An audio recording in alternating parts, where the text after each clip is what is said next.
வணக்கம், நான் உங்கள் ராணி பேசுகிறேங்க. இன்றைக்கி பருப்பு சாம்பார் ஸ்பெஷல் சாம்பார் கொஞ்சம் செஞ்சு காட்டுறேன். அதுக்கு என்னென்ன வேணும்னு சொல்கிறேங்க.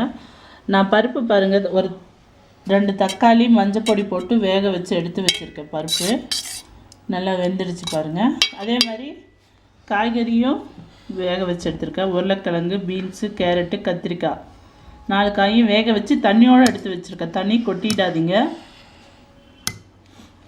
ஒரு நல்லாவே ஆஃப் பாயிலுக்கு மேலே முக்கால் பதத்துக்கு வேக வச்சுருக்கேன் பாருங்கள். ஏன்னா மிளகாத்தூள் போட்டு கொதிக்கும்போது மீதி வெந்துடும். தண்ணியோடு வச்சுக்கோங்க, தண்ணி வேஸ்ட் பண்ண வேண்டாம். ஏன்னா நம்ம சாம்பாருக்கு அதையே ஊற்றிக்கலாம். புளி ஒரு எலுமிச்சை பல அளவுக்கு புளி கரைச்சி வச்சுருக்கேன்.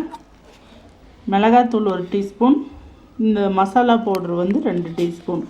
இது எப்படி அரைக்கணுன்னா, இந்த மசாலாத்தூள் மல்லி 2 ஸ்பூனு, ஜீரகம் 1 ஸ்பூனு, சோம்பு 1 ஸ்பூனு, வெந்தயம் 1/2 ஸ்பூனு எல்லாத்தையும் கருகாமல் வெறும் கடாயில் வறுத்து பவுடர் பண்ணிக்கணுங்க.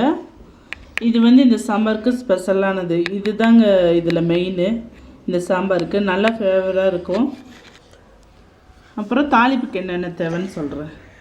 கடுகு 1/2 ஸ்பூன், உளுந்து 1/2 ஸ்பூன், பெருங்காயத்தூள் 1/4 டீஸ்பூன், கருவேப்பிலை, வெங்காய வடகம் நான் சொல்லியிருக்கேன் முதல்லையே. அந்த வடகம் கொஞ்சம் எடுத்து வச்சுருக்கேன். இப்போ 10 நிமிஷத்தில் நமக்கு சாம்பார் ரெடி ஆகிடுங்க. இது எல்லாத்தையும் போட்டு கொதிக்க வைக்கிறது தாங்க. பாருங்கள், வெறும் கடாய் வச்சுருக்கேன். வேக வச்ச பருப்பு, இந்த வேக வச்ச காய்கறி இருக்கு இல்லைங்களா, இந்த தண்ணியோடவே சேர்த்துக்கலாம்.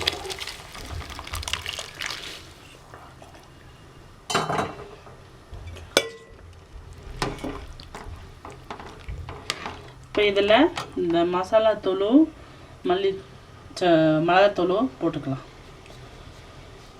இதை போட்டு நல்லா கொதிச்சதுக்கப்புறம் அந்த மிளகாத்தூள் இந்த மசாலாத்தூள் பச்சை ஸ்மெல் போனதும் நம்ம இறக்கி தாளிக்க வேண்டியது தாங்க. ரெடி ஆகிடுச்சு.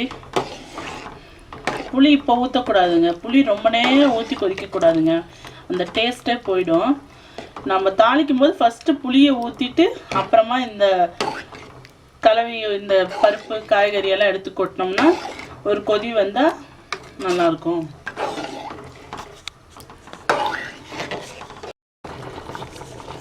ஒரு 8 நிமிஷம் கொதிச்சிடுச்சுங்க பாருங்கள். நல்லா அந்த மசாலாவோட நம்ம போட்ட அந்த ஸ்பெஷல் மசாலாவோட வாசனை பாருங்கள் எப்படி வருது. நீங்களும் நான் சொன்ன மாதிரி அதே மாதிரி அந்த மசாலா அரைச்சி போட்டு பாருங்கள். நார்மலாக நம்ம பருப்பு சாம்பாருக்கு போடுறத விட இது டிஃப்ரெண்ட்டாக இருக்கும். டேஸ்ட்டு நல்லா இருக்குங்க. நீங்களும் செஞ்சு பாருங்க.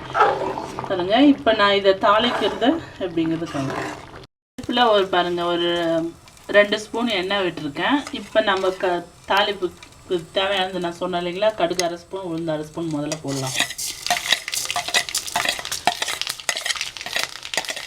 கடுகு வெடிச்சிடுச்சு இல்லைங்களா. இப்போ இந்த கருவேப்பிலை, பெருங்காயத்தூள், வடகம் எல்லாத்தையும் போடலாம்.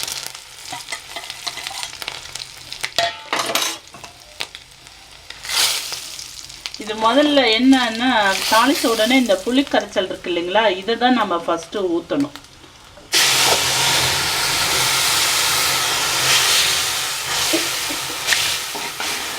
இதை ஊற்றும் போது நமக்கு அந்த பச்சை ஸ்மெல் பாதி இதுலேயே போயிடும். அதனால தான் ரொம்ப நேரம் கொதிக்க வைக்கக்கூடாதும்பாங்க.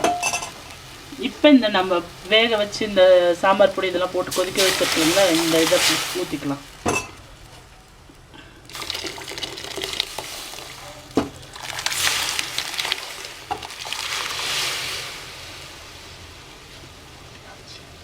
ஊற்றியாச்சு. இப்போ இதுக்கு நம்ம இந்த சாம்பாருக்கு எவ்வளோ உப்பு தேவைப்படுதோ அவ்வளோ சேர்த்துக்கலாம். உப்பு ஏன் முதல்ல போடலன்னா, நம்ம வேகாது இல்லைங்களா உப்பு போட்டால் காய்கறிங்க, அதுக்காக தான். இன்னும் 2 ஸ்பூன் போட்டிருக்கேன். காய்கறி கூட சின்ன வெங்காயம் சேர்த்து வேக வச்சுக்கோங்க, மறக்காதீங்க.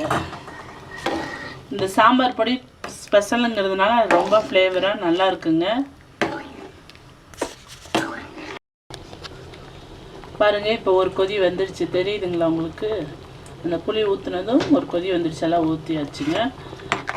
ரெடி ஆகிடுச்சுங்க நமக்கு சாம்பார் சீக்கிரத்தில். இப்போ இந்த இதில் நம்ம ஆஃப் பண்ணிடலாம், ஸ்டவ் ஆஃப் பண்ணிடலாம்.